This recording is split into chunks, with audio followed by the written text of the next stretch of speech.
Have-a-go hero Gary Newlove paid the ultimate price when he tried to stop Yobbs smashing up his wife's car outside his home in Warrington. The 47-year-old, who grew up in Ordsall in Salford, went out to confront the 5 teenagers who'd all been drinking, but he was beaten up.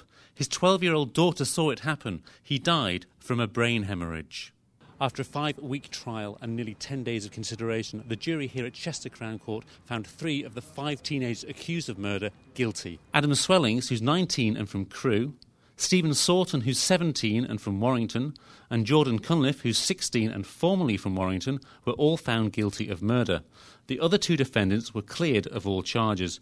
The boys all broke down in tears in the dock. Swellings was on bail when he murdered Mr. Newlove. He had been banned from Warrington as part of his bail conditions. Mr. Newlove was married with 3 daughters. He was killed on August the 10th last year. He was a co-director for Duckingfield-based CF Airflow, a ventilation equipment supplier, and a sales manager for George Fisher, a plastics firm. The light has gone out of our lives. It's like a piece of our jigsaw has been lost forever.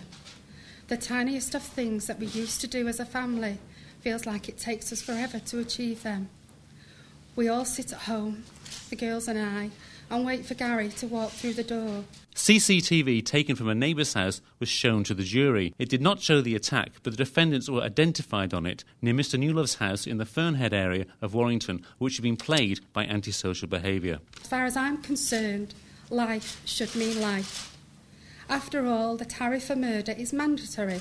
But why, as the justice system does not uphold this sentence? There should be no lesser tariff, otherwise what is the point of it being mandatory? As Mrs. Newlove said, the sentence for murder is mandatory. Life.